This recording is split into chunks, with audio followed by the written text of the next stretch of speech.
So we've got John here from Hyperlane. Welcome to the show. Thanks for having me.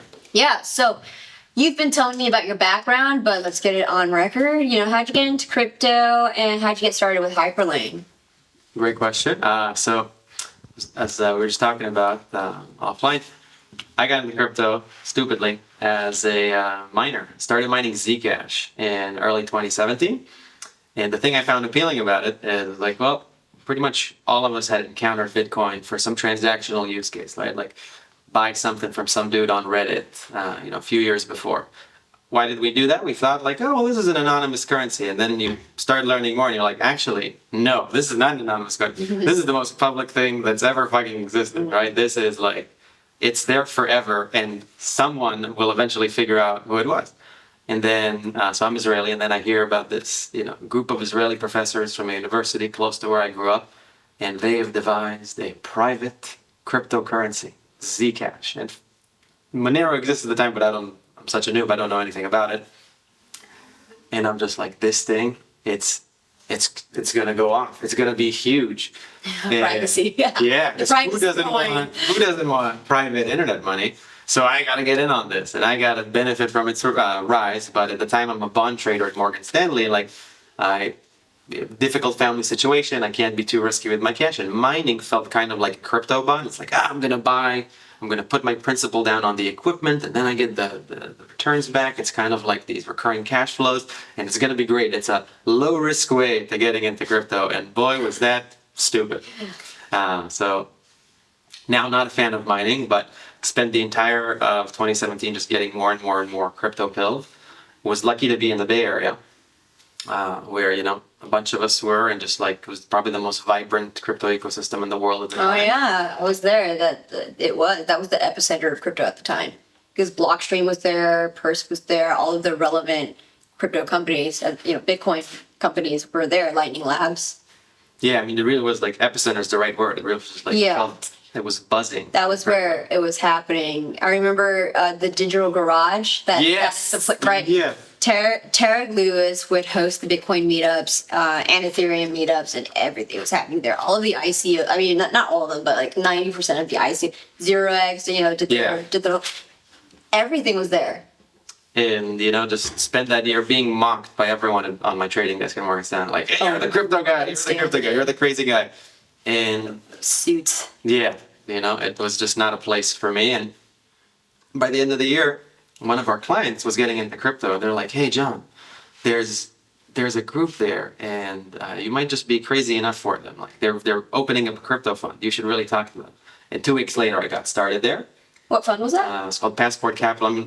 It's still around. It's called Passport. It's been a macro hedge fund for 20-something years, and I was their first hire for the crypto team. And that was my first real break, first legitimate opportunity in crypto, and stayed there for a little while. And then late 2019, joined Galaxy, Mike Novogratz's firm, and then co-ran the investment business there for a few years before, in late 2021, the idea for Hyperlane started to kind of come together. And now, in all this time, so like I mentioned before, I grew up in Israel, and I got an internet connection very early, within my friend and family group. And only had one other friend that had an internet connection, and we were on different ISPs. So not everything worked between us. And then when I learned about blockchains, someone said, "Hey, these things are not going to be able to talk to each other." I'm like, "Oh, well, super cool internet computers." I remember when I first got into my buddy who was on the different ISP, we couldn't really see the same websites all the time. We're on different portals, as they called them back then. But different servers. Within a year and a half, that got fixed, And so it felt like this is just going to be a problem that's just solved very quickly. And then another year goes by, and it really wasn't happening, especially outside. Wasn't really happening for EVMs very much, right? For the Ethereum ecosystem. Wait, let me stop you there. Why do you think that this was so accelerated in the Web 2 world, and in crypto it seems to be the duration? That's the best question anyone's ever asked me about this. If I really think about it, I think it's because, and this might not be something that a lot of people like to hear, but I think in the previous world, things were not, no one was religious about like ISPs, right? There was no dogma when it came to ISPs. People weren't tied to it. It was very strictly like, these are business operators, and it just made more sense to have a more open web. And the moment that the business proposition was clear that like portals are not it and you should have just a much more open web, everyone converted.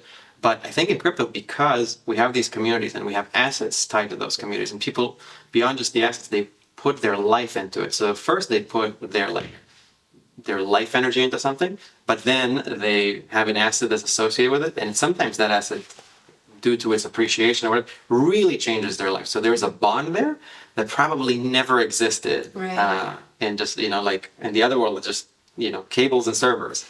This year it's cables, servers, and like an immense emotional Right. bond. Personal, like identity, culture, even a religion tied to this currency. Exactly, right? Like no one thinks like, well, AOL, I'm just like, my life is an AOL. Yeah. No one felt that.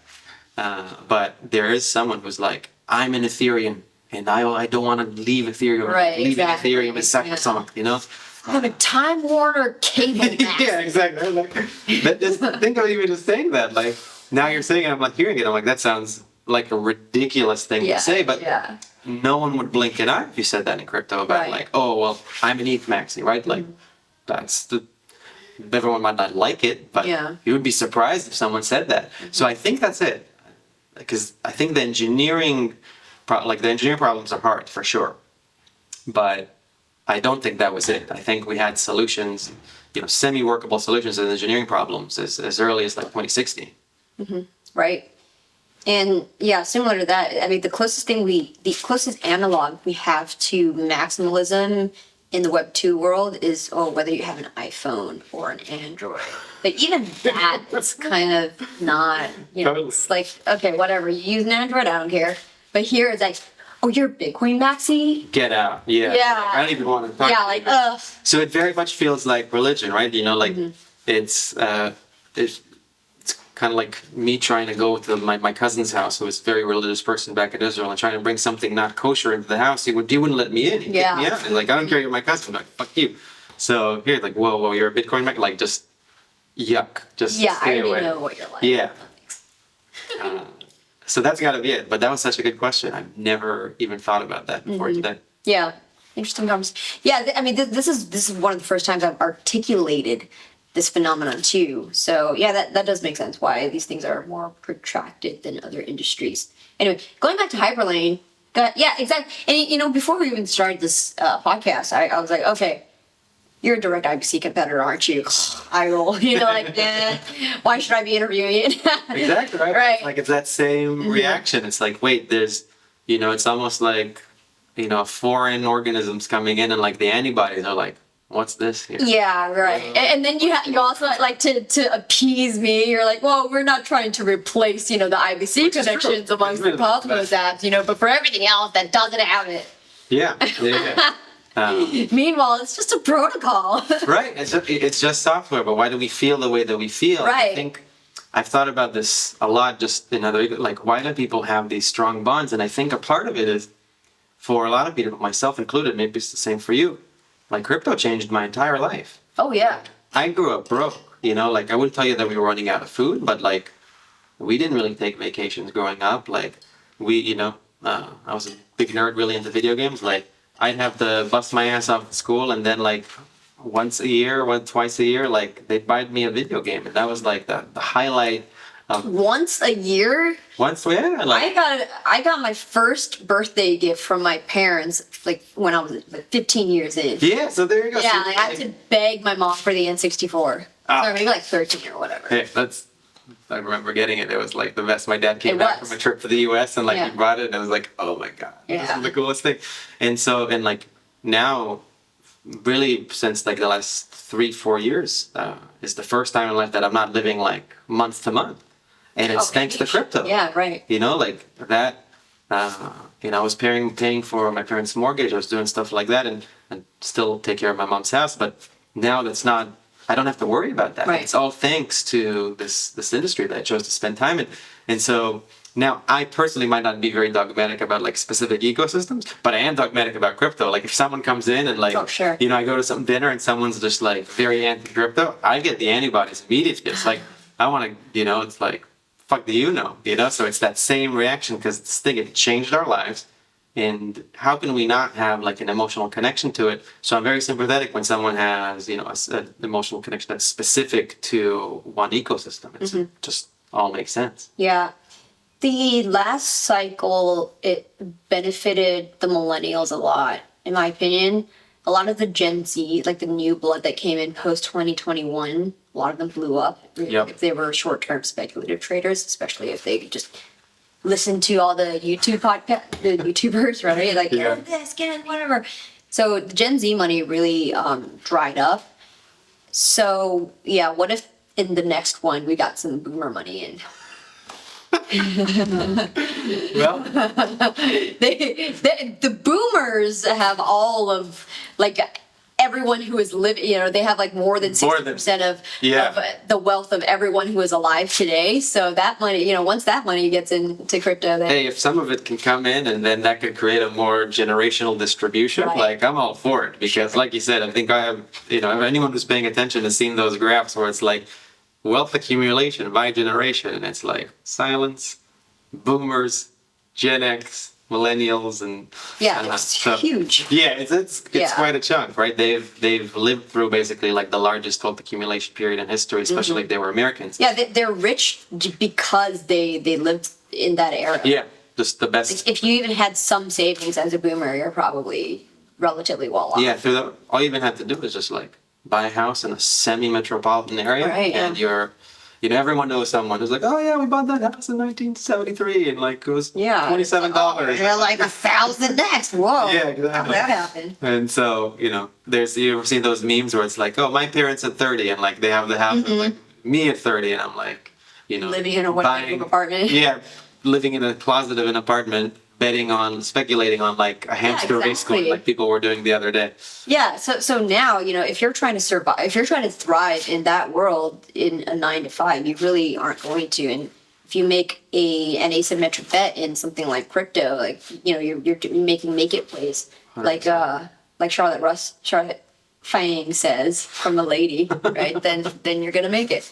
Yeah, I think that's part of why like the younger generation have found this so appealing because it's like, well, I need these asymmetric bets because things outside don't feel like they're going in my favor. I think as a movement, like crypto is very subversive, and I think it's a lot of us who are kind of railing against this. Like I used to work at a bank. I've hated the banks since I've been a fucking teenager because I've been fucked by banks in multiple countries. I've been fucked by the banks in Israel. Then I come to the US and I really like the banks here. They treat me nice. And then I'm a Wells Fargo client in the LA area. So if you remember that scandal, I'm one of those accounts. They stole $900 from me. And you know, they had to pay a fine, but guess who's running it? The saddest part, guess who still has a Wells Fargo account? Me, because it's so hard to get away from your bank account. Yeah. And so when I like came across crypto years ago, I was like, wait a second, we can build like a new financial substrate? Sign me up. Yeah. Like, can we fuck the banks with this thing? Like, I'm all in. Like, there's no other thing in the world I want to work for, no other industry. Like, how do I get into this thing? Right. And, you know, going back to the Hyperlane thing, right now a couple of years ago, it felt like for the crypto economy to really expand, to kind of take that next step, the Cosmos thesis was always the right one. Instead of like one big massive computer, we're going to have a whole lot of small ones. And so if that's happening, like how are we connecting them? And it was clear by 2021 that it was not going to be a single environment or a single ecosystem. So how do you create that connective tissue? And that's when we got together and sat with, you know, incredible folks like, you know, Zaki and Nam and Asa are now my co-founders and came with, you know, what is now Hyperlane. Okay, well, excellent. So, you know, we're gonna close up real quickly. So the last question would be, okay, you are an IBC competitor. However, you are addressing interoperability similarly to like layer 0 in the EVM ecosystem. That's right. Yeah, and the key insight with Hyperlane is the same key principle of IBC. Why is IBC so unique? Because it's permissionless. Because anyone can connect it to any chain that's suitable. And that suitable part is like the main restriction on really the reason why we even felt compelled to make Hyperlane. If IBC was easily extensible to any environment, we just go from that. But we wanted to create something that has that same permissionless aspect. Anyone can use it to connect any chain, and again, be very extensible. So the any chain part was very important. And so, whereas things like Layer 0 and others let you just, they have to deploy to your chain. They are kind of the arbiters of which chains get to talk to each other. Hyperlane brings that same concept from the spirit of IBC of just, you should be able to decide that. You should be able to bring it to your chain, because again, if we're going to see, and this is what I firmly believe, we're just going to see an explosion of these chains. The number is going to be gargantuan, but it's going to be a lot of smaller chains, again, less generalized and much more specific. And in that world, you need to be able to do it yourself, and you need to be able to have that sovereign connection. And so that's really what we're going after, and that's why we want to be able to support as many environments and let people connect between those environments. So you spin up your app chain tomorrow, great. Like, you can put Hyperlane on that app chain, the Cosmos module, the Cosmos Decay module, those will be done basically by the end of summer.